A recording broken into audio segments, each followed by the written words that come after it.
ഇത് ചെയ്തവർ മാത്രമല്ല, പ്രേരിപ്പിച്ചവര് ഇവാഞ്ചലും വീത്ത എന്ന് പറയുന്ന ജോൺ ബോൺ രണ്ടാമൻ മാർപ്പാപ്പയുടെ ചാക്രി ലേഖനത്തിൽ ഗർഭഛിദ്രം നടത്തുന്നവർ മാത്രമല്ല, നടത്തുന്ന ഭർത്താവ് ഭാര്യ പ്രേരിപ്പിച്ച ആൾ മാത്രമല്ല, നടത്തിയ ഡോക്ടർ നേഴ്സ് മാത്രമല്ല, അതിന് ആരൊക്കെ പ്രേരണ കൊടുത്തോ അവര് മാത്രമല്ല, സഭയുടെ ഹോസ്പിറ്റലാണെങ്കിൽ അവിടെ അതിന് അനുവാദം കൊടുത്ത വ്യക്തി, അവന്റെ അഡ്മിനിസ്ട്രേറ്റർ വരെ ഈ ശാപദോഷത്തിന് ഉത്തരവാദികളാണെന്നാ പറഞ്ഞു വെച്ചിരിക്കുന്നത്. ഇവിടെ കിട്ടിയോ? ഒരു കാര്യം പറയട്ടെ, നമ്മുടെ കുടുംബങ്ങളിൽ ഇന്നും സ്വസ്ഥത അല്ലെങ്കിൽ അനുഗ്രഹം ഉണ്ടാകുന്നതിന് ഒരു പ്രധാനപ്പെട്ട കാര്യമായിട്ട് ഞാൻ ഇതുമായിട്ട് ബന്ധപ്പെടുത്തി പറയുമ്പോൾ പറയാറുണ്ട്. ഈ കാര്യം കർത്താവിന്റെ ശരീരം 1 കൊരിന്ത്യർ 11:27 പോലെയല്ല പറഞ്ഞു. കർത്താവിന്റെ ശരീരം അയോഗ്യരുടെ ഭക്ഷിക്കാവോ? വിവേചിച്ചറിഞ്ഞ് മാത്രമേ അത് ഭക്ഷിക്കാവുള്ളൂ. അയോഗ്യരുടെ വിവേചിച്ചറിയാതെ അത് ഭക്ഷിച്ചതിന് ഫലം എന്താ? നിങ്ങൾ ചിലർ മരിച്ചുപോയി, ചിലർ രോഗികളായി ഇല്ലേ? ഇന്ന് നമ്മുടെ ഏത് പള്ളി ചെന്നാലും ഖുർആനേക്കാൾ പാട്ട് സമയമാകുമ്പോൾ എല്ലാവരും ഓടിഞ്ഞു വരും, എല്ലാവരും സ്വീകരിച്ച് അതുപോലെ പോകും. പക്ഷേ ഹൃദയം പരിശോധിച്ചാണോ? നല്ല കുമ്പസാരം നടത്തിയിട്ടാണോ? മനസ്സിലായോ? അയോഗ്യതയോടെ ഗൗരവമായ ശാപദോഷം തെറ്റുകൾ ചെയ്തിട്ട് അതിനെ ന്യായീകരിച്ച് ഇന്നും അത് തന്നെ വീണ്ടും മറ്റുള്ളവരോട് പറഞ്ഞു കൊടുത്തുകൊണ്ടിരുന്നു കൊണ്ടാണ് നമ്മൾ ഈ കർത്താവിനെ സ്വീകരിക്കുന്നത്. അതുകൊണ്ടാണ് കൃപ നമ്മൾ നഷ്ടപ്പെട്ടുകൊണ്ടിരിക്കുന്നത്. അല്ലെങ്കിൽ ഇത്രയും ധ്യാന കേന്ദ്രങ്ങളും ഇത്രയും കൃപ. എന്റെ ഇടവ ചങ്ങനാശ്ശേരി ഫാത്തിമാവൂരാ, ഇട ദിവസം വന്നാൽ ആ പള്ളി നിറച്ചാളാ. എല്ലാ പള്ളികളിലെ അവസ്ഥ ഇട ദിവസം പോലും കുർബാന മുടക്കാറില്ല പലരും. പക്ഷെ എല്ലാ ദിവസവും വിശുദ്ധ കുർബാന സ്വീകരിക്കുകയും ചെയ്യും. പക്ഷേ കുമ്പസാരമോ കൃത്യമായി ഉണ്ടോ? വേണ്ട, കൃത്യമായി ഇല്ലേ? ഞാൻ പറഞ്ഞു വന്നത്, ഈ വിധ തെറ്റ് ചെയ്തിട്ട് അത് അനുദമിക്കാതെ ദിവസത്തിൽ ചെല്ലുമ്പോൾ ഉണ്ടാകുന്ന അവസ്ഥ മനസ്സിലായില്ലേ? തെറ്റിൽ ഞാൻ പറയുന്നു, രൂപപ്പെടാനിരിക്കുന്ന ഒരു കുഞ്ഞിനെ രൂപപ്പെടാൻ അനുവദിക്കാതെ കുഞ്ഞിനെ കൊന്നത് ഭൂമി കുഞ്ഞിനെ കൊന്നതിന് തുല്യമാണെന്നാണ് നമ്മൾ പരിശുദ്ധ പറയും. പിതാപുത്രൻ പരിശുദ്ധാത്മാവ്, പിതാപുത്രൻ പരിശുദ്ധാത്മാവ്. പ്രോളിഫേഴ്സ് പറയും അൺഹോളി ട്രിനിറ്റി ഇവിടെ ഉണ്ടെന്ന്. അൺഹോളി ട്രിനിറ്റി, അവിശുദ്ധമായ ത്രിത്വം. വിശുദ്ധമായ ത്രിത്വമല്ല, അവിശുദ്ധമായ ത്രിത്വമുണ്ട്. ഞങ്ങൾ പറയുന്ന 3 കാര്യങ്ങൾ ഇതാണ്. 1 ഗർഭഛിദ്രം, 2 വന്ധ്യീകരണം, 3 കൃത്രിമ മാർഗങ്ങൾ. ഈ 3 മാർഗങ്ങളും ദൈവത്തിന്റെ കൃപ നഷ്ടപ്പെടുത്തുന്ന അവിശുദ്ധ ത്രിത്വമാണ്. നമ്മുടെ എക്സിബിഷൻ ഒരു വലിയ മോഡൽ ഉണ്ടാക്കി വെച്ചിട്ടുണ്ട്. പിതാവായ ദൈവം സ്വർഗത്തിൽ ഇങ്ങനെ കരങ്ങൾ ഉയർത്തി നിൽക്കുന്നു. പിതാവിന്റെ ഹൃദയത്തിൽ നിന്ന് ഒരു നീർച്ചാൽ ഒഴുകുന്നു. ആ ഒഴുകുന്നത് ഒഴുകി വരുന്നിടത്ത് ഒരു പാറ, 3 വലിയ പാറ കൊണ്ട് നിക്ഷേപിച്ചിരിക്കുക. ഈ 3 പാറ കിടക്കുന്നുണ്ട് എന്ത് പറ്റുന്നു? ഒഴുക്ക് അവിടെ തടഞ്ഞു. അതിന് താഴെ ഒരു വീടുണ്ടാക്കി വെച്ചിരിക്കുക. താഴെ ആ വീട്ടിന്റെ പ്രത്യേകത എന്നാ? ഭിത്തി മുഴുവൻ പ്ലാസ്റ്റിക് പോയതാ. എന്ന് വെച്ചാൽ അനുഗ്രഹം ഐശ്വര്യമില്ല, ഭിത്തി മുഴുവൻ പ്ലാസ്റ്റിക് തേപ്പൊക്കെ പോയതാ. അമ്മ അകത്ത് റിമോട്ട് ഞെക്കിക്കൊണ്ട് ടിവിയുടെ മുമ്പിലിരിക്കുന്നു. അപ്പൻ കുടിച്ച് മേശപ്പുറത്ത് കുപ്പിയും കൈപ്പിടിച്ച് ഛർദ്ദിച്ച് കിടക്കുന്നു. മൂത്ത മകൻ ഒരു പെങ്കൊച്ചിനെയും കെട്ടിപ്പിടിച്ചോണ്ട് മദ്യക്കുപ്പിയും കൈപ്പിടിച്ചോണ്ട് മുറ്റത്തിന് ഡാൻസ് ചെയ്യുന്നു. ഇളയ 2 മക്കളും കൂടി കൂട്ടടി. ഇതാണ് അതിനകത്തുണ്ടാക്കി, ഈ വീടിനകത്തുണ്ടാക്കിയ ഒരു ചിത്രം. ഈ കുടുംബം ഈ അവസ്ഥയിലുണ്ടാകാൻ കാരണം എന്നാ? ഈ കുടുംബം ഈ അവസ്ഥയിലുണ്ടാകാൻ കാരണം എന്താണെന്ന് അവിടെ നിൽക്കുന്നവരോ അവരോട് ചോദിക്കും. അവർ പറഞ്ഞറിയില്ല. അപ്പൊ ചിലർ പറയും ആ ഒഴുക്ക് ഇങ്ങോട്ട് വന്നില്ലേ, അത് ഒഴുക്കാം. പിതാവിന്റെ ഹൃദയത്തിൽ നിന്നുള്ള കൃപയുടെ നീർച്ചാല് കുടുംബത്തിലേക്ക് വരുന്നില്ല. അതാണ് തടസ്സം. എന്താ ഒഴുക്ക് തടഞ്ഞ 3 കല്ലുകൾ? നമ്മൾ കൊടുക്കുന്ന വ്യാഖ്യാനം ഗർഭഛിദ്രം, വന്ധ്യീകരണം, കൃത്രിമ കുടുംബ സംവിധാന മാർഗങ്ങൾ. ഈ 3 കല്ല് അവിടെ കിടക്കുകയും നമ്മൾ നേരത്തെ പറഞ്ഞ പോലെ ഉദാസ സ്വീകരിക്കുകയും ചെയ്യുന്നു. അനുഗ്രഹമാവോ? അപ്പൊ ചോദിക്കും എന്ത് ചെയ്യണം ഞങ്ങള്? സാറിന് അവിടേക്ക് എക്സിബിഷൻ കാണാൻ വരുമ്പോൾ ശരിക്കും നമ്മുടെ 10 പേര് കാണും. അവരോട് നല്ല സംവാദവും നല്ല കാര്യങ്ങളൊക്കെ അവിടെ ഉണ്ടാവും. ഒത്തിരി പേര് ഇത്തവണ ഒരാൾ എഴുതി വെച്ചിട്ടുണ്ട്, എനിക്ക് 59 വയസ്സുണ്ട്, എന്റെ ജീവിതത്തിൽ 3 വലിയ തെറ്റ് ചെയ്തു, 3 ഗർഭം ചെയ്തു, 3 അബോർഷൻ ചെയ്തു, ഇപ്പോഴാണ് എനിക്ക് തെറ്റാന്ന് ഇതൊക്കെ ഓരോന്ന് കണ്ടു വന്നപ്പോൾ അവർക്കത് സ്പർശിച്ചെന്നുള്ളതാണ്. ഓക്കെ, ഞാൻ പറഞ്ഞു വരുന്നത് അവിടെ നിൽക്കുന്ന വോളണ്ടിയർ പറയും 3 കല്ല് അവിടെ കിടക്കുന്നതല്ല പ്രശ്നമായത്. എന്ത് ചെയ്യണം? ആ 3 കല്ലെടുത്ത് കളയണം. ആ മൂന്ന് കല്ലെടുത്ത് കളയുമ്പോൾ നമ്മൾ എന്നെ ചെയ്യണം? അബോർഷൻ ചെയ്തു പോയി, പ്രസവം നിർത്തിപ്പോയി, ഇനി എന്നെ ചെയ്യണം? ഇനി എന്നെ ചെയ്യണം? പറ. അനുദപിച്ച് കുംഭസാരത്തിൽ ഏറ്റുപറയുക, പരിഹാരം ചെയ്യുക. അപ്പോൾ ദൈവം തടഞ്ഞതെല്ലാം നമ്മുടെ മേൽ ചെയ്യും. ഓക്കെ, മനസ്സിലായല്ലോ? ഈ 3 വിഷയങ്ങളാണ് ഇന്ന് പ്രത്യേകിച്ച് എടുത്ത് പറയാം. ഞാൻ 18 വർഷമായി ഈ ഫീൽഡിൽ തന്നെ പ്രവർത്തിച്ചുകൊണ്ടിരിക്കുന്നുണ്ട്. പ്രത്യേകിച്ച് കത്തോലിക്കരായിട്ടുള്ളവര്, സുറിയാനിക്കാരായിട്ടുള്ളവര് നല്ല ശതമാനം ഈ 3-ൽ വേണ്ട. ഒന്നുകിൽ ഗർഭഛിദ്രം അല്ല വന്ധ്യീകരണം. ഈ 2-ൽ ബന്ധങ്ങളുള്ളവരായിരിക്കും ഏതാണ്ട് 80-85% കുടുംബങ്ങളും കുടുംബനാഥയും. മനസ്സിലായോ? ഇനി എന്ത് ചെയ്യണം? രക്ഷിക്കുന്ന തമ്പുരാനിലേക്ക് തിരിയുക. വന്നുപോയ ചെയ്തു പോയതെല്ലാം എണ്ണി ഏറ്റുപറയണം. ഞങ്ങളുടെ കൃപയുടെ പ്രവർത്തകർക്ക് കൊടുത്തിരിക്കുന്ന നിർദ്ദേശം, ഞങ്ങളുടെ കൃപാ പ്രോലൈഫ് എന്നാണ് ഞങ്ങളുടെ ചങ്ങനാശ്ശേരിയിലെ ഈ പറഞ്ഞ ഗ്രൂപ്പിന് 18 വർഷമുള്ള ഗ്രൂപ്പിന്റെ പേര്. അതിന് പ്രവർത്തകർ കൊടുത്തിരിക്കുന്നത് ഡെയിലി വിശുദ്ധ കുർബാന ദിവസവും വിശുദ്ധിയോടെ അർപ്പിക്കും. വിശുദ്ധിയോടെ തുടക്കം മുതൽ വിശ്രമം തുടങ്ങുന്നതിന് 5 മിനിറ്റ് മുമ്പെങ്കിലും പള്ളിയിൽ ചെന്ന് പ്രാർത്ഥിച്ചു വരിക. സാധിക്കും ഏറ്റവും മുൻപിൽ. എന്തിനാ? സത്യം വേറെടുത്തും പോകാതിരിക്കാൻ. വിശ്വകുർബാന സ്വീകരിച്ച് തിരിച്ചു വരുമ്പോൾ ആരും കൂട്ടുവേണ്ട, ആരുടെ സംസാരം വേണ്ട. കാര്യം എൻ്റെ ഉള്ളിൽ ആരാ വന്നിരിക്കുന്നത്? ഈശോയ. അവരെ ധ്യാനിച്ച് അവരോട് സംസാരിച്ച് വിട്ടിപ്പോവും. കുംഭസാരം 2 ആഴ്ചയിൽ ഒരിക്കൽ.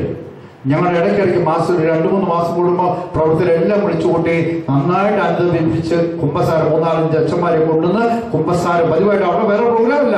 ചിലപ്പോൾ ഞങ്ങൾ ഈ വഴിയിറങ്ങി കവലയിലൊക്കെ ജോമാല എല്ലാവരും പ്രാർത്ഥിക്കാൻ പോകും.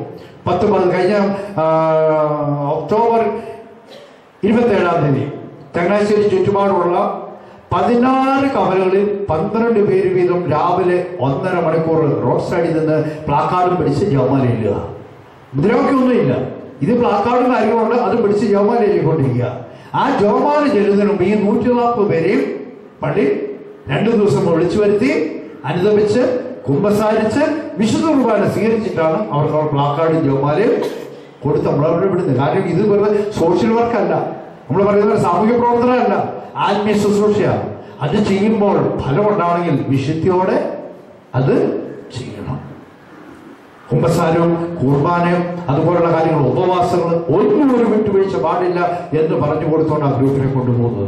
അതുകൊണ്ട് തന്നെ അവരെവിടെ ചെന്നാൽ ഞങ്ങൾ ഇടയ്ക്കിടയ്ക്ക് അവിടെ ഈ കരൾച്ചാലുണ്ടായിരുന്നു. നമ്മുടെ ജയിക്കുമ്പോൾ കൂടി സാറൊക്കെ ഉണ്ടായിരുന്നില്ലേ കരൾച്ചാൽ. അത് ജോമാല കാണാൻ വന്നത് രാത്രിയുടെ പ്രോഗ്രാമാണ്. ജമാലിയിൽ കരൾച്ചാൽ ബസ് സ്റ്റാൻഡിനാണ് 40 പേര് ഒന്നിച്ചുകൂടി. 40 പേര് ഒന്നിച്ചുകൂടി.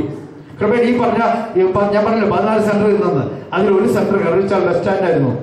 എത്ര പേര് അവിടെ കൂടിയത്. ആ സമയം നമ്മുടെ ലീഫ്ലെറ്റ് അവിടെ വയ്ക്കുന്നവർക്കെല്ലാം കൊടുക്കും. എന്തിനാണ് നമ്മൾ നിൽക്കുന്നതെന്ന് അറിയിക്കാൻ വേണ്ടി ലീഫ്ലെറ്റ് അവിടെ കൊടുക്കും. അത് അവർ പിന്നെ വായിക്കും. പക്ഷെ പ്രാർത്ഥനയുടെ ശക്തി വളരെ വലുതാ. അത് കഴിഞ്ഞിട്ട് ഒരാഴ്ച കഴിഞ്ഞപ്പോൾ അവിടെ തൊട്ടപ്പുറത്തെ ആ പെന്തക്കോസ്തക്കാരുടെ ചാപ്പലില്ലേ, അതിൻ്റെ അവിടെ രാത്രിയിൽ LCD പ്രൊജക്ടർ കൊണ്ട് വെച്ചിട്ട് രാത്രിയിൽ 1 മണിക്കൂർ നേരം ഈ പറഞ്ഞ കാര്യങ്ങളല്ല. അത് ഇതല്ല, നമ്മൾ ഈ പറഞ്ഞല്ല, മദ്യം ഇങ്ങനെയുള്ള കാര്യങ്ങൾ, അവസാനം ഗർഭഛിദ്രം, വിശുദ്ധി ഉൾപ്പെടെയുള്ള കാര്യം 1 മണിക്കൂർ വൈകുന്നേരം 6 ഇരുട്ട് വന്നപ്പോൾ മുതൽ അവിടെ നിന്ന് പ്രസംഗിച്ചു. എത്ര പേര് അത് കഴിഞ്ഞ് വിളിക്കാൻ തുടങ്ങിയവരോ പെന്തക്കോസ്തക്കാർ വരെ ഒത്തിരി പെന്തക്കോസ്തക്കാർ വിളിച്ചു. നിങ്ങളുടെ പരിപാടി കണ്ടു, ഞങ്ങൾക്ക് അതിന്റെ ബുക്കോ വല്ലതും തരാമോ?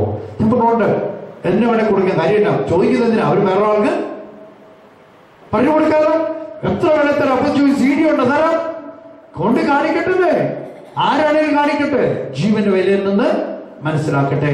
ഞാൻ പ്രോഡക്റ്റ് ഇത് കാണിക്കാത്തതുകൊണ്ട് നമ്മൾ ഈ രീതിയിൽ ഞാൻ കാർമൽ ധ്യാന കേന്ദ്രത്തിന് ടോക്ക് കൊടുക്കുന്നുണ്ട്. അതിന്റെ ധ്യാനത്തിന്റെ ശൈലിയിലാണ് ഇത് വന്നത്. ഇനി അവിടെയുള്ള 2 മണിക്കൂറാണ്. ഇപ്പൊ നമ്മൾ ഒരു കാര്യം കൂടെ പറഞ്ഞുകൊണ്ട് തന്നെ അവസാനിപ്പിക്കും. നമ്മുടെ 12 ആകുമ്പോൾ നടക്കേണ്ടതാണ്. അതുകൊണ്ട് ഒരു കുഞ്ഞിന്റെ ജനനത്തെ കുറിച്ച് നിങ്ങൾക്ക് കാണിക്കാതെ പറയാവുന്ന 1-2 കാര്യങ്ങൾ. ഒരു കുഞ്ഞ് എപ്പോഴാണ് ജനിക്കുന്നത്? നമ്മൾ നേരത്തെ കണ്ടു, അണ്ടോപിൽ ഒന്നിക്കുമ്പോൾ ജീവനായി. 18 ദിവസം പ്രായമുള്ളപ്പോൾ അമ്മയുടെ വയറ്റുള്ള കുഞ്ഞിന്റെ ഹൃദയം സ്പന്ദിക്കാൻ തുടങ്ങും. 18-ാം ദിവസം അന്ന് അമ്മ അറിഞ്ഞിട്ടില്ല തൻ്റെ ഉദരത്തിലൊരു കുഞ്ഞ് ഉണ്ടെന്ന്. പെട്ടെന്ന് അറിയുന്നതിന് മുമ്പ് തന്നെ ഞാൻ നിന്നെ അറിഞ്ഞു. കുഞ്ഞിന്റെ ഹൃദയം 18-ാം ദിവസം സ്പന്ദിക്കാൻ തുടങ്ങുന്ന നമ്മുടെ ഇപ്പൊ ഹൃദയം ഇരിക്കുന്നില്ലേ? അമ്മയുടെ വയറ്റിൽ 18-ാം ദിവസം തുടങ്ങി. അന്ന് അമ്മ അറിഞ്ഞിട്ടില്ല ഇങ്ങനെ ഒരാൾ അവിടെ ഉണ്ടെന്ന്. 1 മാസമാകുമ്പോൾ അമ്മയുടെ ഉള്ളിലുള്ള കുഞ്ഞിന് മനുഷ്യന്റെ ഷേപ്പ് ഉണ്ടാകുന്ന 1 മാസമാകുമ്പോഴാണ്. 3 മാസമാകുമ്പോൾ അമ്മയുടെ വയറ്റിലുള്ള കുഞ്ഞിന് എല്ലാ അവയവവുമായി കഴിയും. എന്റെ കയ്യിലിരിക്കുന്നത് 3 മാസം പ്രായമായ കുഞ്ഞിന്റെ ഒറിജിനൽ സൈസുള്ള മോഡലാണ്. നിവർത്തി വെച്ചാൽ 7-8 സെന്റിമീറ്റർ വലിപ്പം വരും. വലിപ്പമല്ല പ്രാധാന്യം, കുഞ്ഞിന് എല്ലാ അവയവവും ആയി കഴിയും. എപ്പോൾ? 3 മാസമാകുമ്പോൾ. 4.5 മാസമാകുമ്പോൾ അല്ല, ഈ 1.5 മാസമാകുമ്പോൾ തന്നെ കുഞ്ഞിനെ 1.5 മാസമാകുമ്പോഴാണ് പഴയ കാലത്ത് യൂറിൻ ടെസ്റ്റ് ചെയ്ത് ഗർഭിണിയാണ് കൺഫേം ചെയ്തത്. ആ സമയത്ത് കുഞ്ഞിന് എന്തൊക്കെയുണ്ടെന്നറിയോ? കണ്ണുണ്ട്, കൈയുണ്ട്, കാലുണ്ട്, തലച്ചോറ് പ്രവർത്തിക്കുന്നുണ്ട്, ഹൃദയം പ്രവർത്തിക്കുന്നുണ്ട്. മനസ്സിലായില്ലേ? 1.5 മാസം ഗർഭിണിയാണ് തിരിച്ചറിയുമ്പോൾ കുഞ്ഞിന് ഇതെല്ലാം ഉണ്ട്. കണ്ണും കൈയും കാലും തലച്ചോറും ഹൃദയം ഒക്കെ പ്രവർത്തിക്കുന്ന ഒരു കുഞ്ഞാ. ചില ഡോക്ടർമാർ പറയില്ലേ, ഡോക്ടറെ അടുത്ത് ഡോക്ടറെ ഞാൻ ഗർഭിണിയാണ്, സംശയമാണ്, നോക്കിച്ച് പറയും അതെ ഗർഭിണിയാ. അപ്പൊ ഇത് കളയുന്ന അതിനെ ഇതൊരു മാംസക്കെട്ടിയാലേ, ഇതൊരു വെറും മാംസമിണ്ടവാ, വെറും രക്തമിണ്ടവാ. ഗുളിക കഴിക്കുമ്പോ അതൊക്കെ കലങ്ങി പൊക്കോളും. മാംസക്കെട്ടി ആണോ അത്? ആണോ? 5 നിമിഷം തന്നെ ജീവനായി. രണ്ടാമത് 18 ദിവസമാകുമ്പോ ഹൃദയം സ്പന്ദിക്കാൻ തുടങ്ങി. ചുമ്മാ ഹൃദയം സ്പന്ദിക്കോ? രക്തം പമ്പ് ചെയ്യാൻ തുടങ്ങി. 1.5 മാസമാകുമ്പോ കണ്ണും കൈയും കാലും ഹൃദയവും തലച്ചോറും പ്രവർത്തിക്കാൻ തുടങ്ങി. 3 മാസമായപ്പോൾ എല്ലാ അവയവവും ആയിക്കഴിഞ്ഞു. ഇത് മാംസക്കട്ടയാണോ? അല്ല. 4.5 മാസമായി കഴിഞ്ഞാൽ ഒരു ഗർഭിണിക്ക് തന്റെ വയറ്റുള്ള കുഞ്ഞിനെ പഠിപ്പിക്കാമെന്നാണ് എന്റെ പഠനം പറയുന്നത്. ഇവിടെ 4.5 മാസം കഴിഞ്ഞ ഒരു ഗർഭിണി ഇന്ന് ഈ ശുശ്രൂഷ പങ്കുചേരാൻ ഇവിടെ ഇരിപ്പുണ്ടെങ്കിൽ ഇന്ന് രാവിലെ മുതൽ അച്ഛനോട് നടത്തി ജപമാല പ്രാർത്ഥനയും സ്തുതിപ്പും ഇപ്പോൾ ഈ പറയുന്ന മുഴുവൻ നിങ്ങളുടെ ഉദരത്തിലുള്ള കുഞ്ഞ് കേൾക്കുന്നുണ്ട്. കേക്ക് മാത്രമല്ല, ആവർത്തിച്ച് കേൾക്കുന്ന കാര്യങ്ങൾ ഓർത്തിരിക്കാൻ വരെ കുഞ്ഞിന് കഴിവുണ്ട്. എന്റെ മോൾക്ക് 5 വർഷം കൂടി ഒരു കൊച്ചുണ്ടായിരുന്നു. കഴിഞ്ഞ ഡിസംബർ 24 1 വയസ്സായി. ഒരു ദിവസം കൊച്ചുണ്ടായി. അപ്പം എന്റെ മോൻ, ഈ സെമിനാരിലുള്ള മോൻ വീട്ടിൽ വന്നപ്പോ പറഞ്ഞു, എവിടെയോ പട്ടണത്തിൽ പോയ വഴിക്ക് അവനെ ഒന്ന് കാണാൻ പറ്റുമോ കമ്പ്യൂട്ടറിൽ? ഞാൻ പറഞ്ഞു നോക്കാമല്ലോ. മോളെ വിളിച്ചു, ഓൺ ചെയ്യാൻ പറഞ്ഞു. ഓൺ ചെയ്തു. ഓൺ ചെയ്തപ്പോ കൊച്ചു ഭയങ്കര കരച്ചില്ല. എനിക്ക് ആകെ 5 മിനിറ്റേ ഉള്ളൂ, ഒന്ന് കാണാന്ന് വെച്ചപ്പോ അവൾക്ക് അറിയാണല്ലോ, അവൾക്ക് അറിയാണല്ലോ എന്ന് പറഞ്ഞപ്പോ മോള് പറഞ്ഞു, മോനെ നീ ആ പൈതല മൈശൂരിനുള്ള പാട്ടൊന്ന് പാടാൻ പറഞ്ഞു. പൈതല മൈശൂരിനുള്ള പാട്ട് ആ മൈക്ക് എടുത്തൊന്ന് പാടാൻ പറഞ്ഞു. അവൻ നന്നായിട്ട് പാടും. ഈ പാട്ട് 2 ലൈൻ പാടിക്കഴിഞ്ഞു. അപ്പോൾ കൊച്ചു കരച്ചിൽ നിർത്തി. എന്നിട്ട് ശബ്ദം കേട്ടെടുത്തോട് തിരിഞ്ഞു നോക്കി. പാടിക്കൊണ്ടിരുമ്പോ കൊച്ചു ചിരിക്കാൻ തുടങ്ങി. കാര്യം എന്താണെന്നറിയാമോ? ഗർഭകാലത്ത് ഞാൻ ഇതായതുകൊണ്ട് പിള്ളേർക്ക് അറിയാം. അവള് 3-4 പാട്ട് അവള് പാടുമായിരുന്നു, അവൾ കേൾക്കുമായിരുന്നു. ബാക്കിയെല്ലാം ഇങ്ങനെ അവർ കാര്യം 3-4 എല്ലാം കൂടെ കേട്ടോ കൊച്ചിനെ എല്ലാം ഒന്നും കൃത്യം 3-4 മാത്രം അവന് കേട്ടോ. പിന്നെ ഗർഭകാലത്ത് മുമ്പ് പറഞ്ഞ പട്ടന്മാരുടെ കൂട്ടത്തിൽ പറഞ്ഞല്ലോ, മനസ്സിന് വിഷമമുള്ള ഒരു സാധനവും പത്രത്തിലൊക്കെ ഒത്തിരി വാർത്തയുണ്ട്, അവിടെ കൊന്നു ഇവിടെ കൊന്നു. ചില ഇത് മുഴുവൻ വായിച്ചുകൊണ്ടിരിക്കും. അതൊക്കെ നെഗറ്റീവ് ഉണ്ടാകുന്ന പാടില്ല. ബൈബിൾ വായിക്കുക. സീരിയൽ സിനിമ എന്ന് പറയുന്ന സാധനം തൊട്ടു പോകരുത് ഗർഭിണി. കാരണം അത് കുഞ്ഞിനെ ബാധിക്കും, കുഞ്ഞിന്റെ വ്യക്തിത്വത്തെ രൂപപ്പെടുത്തുന്നതിനെ ബാധിക്കും. ഗർഭിണിയുള്ള വീട്ടിൽ ഭർത്താവ് സിഗരറ്റോ ഒരു കാര്യം ഉപയോഗിക്കാൻ പാടില്ല. കാര്യം ഇത് കുഞ്ഞിനെ ദോഷമായിട്ട് മാറും. ഓക്കെ, ഞാനിത് സൂചിപ്പിച്ചത് മാത്രം.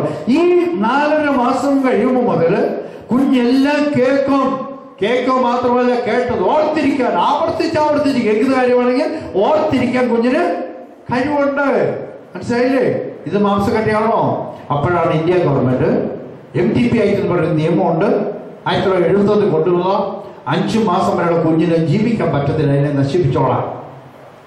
നമ്മൾ അബോർഷനായിട്ട് ആളുകളുടെ അടുത്ത് പറയാൻ ചെല്ലുമ്പോൾ ചില സ്ത്രീകൾ ചോദിക്കുന്ന ഇന്ത്യ ഗവൺമെന്റ് സംഭവിച്ചിട്ടുണ്ടല്ലോ, പിന്നെന്നാ കുഴപ്പം?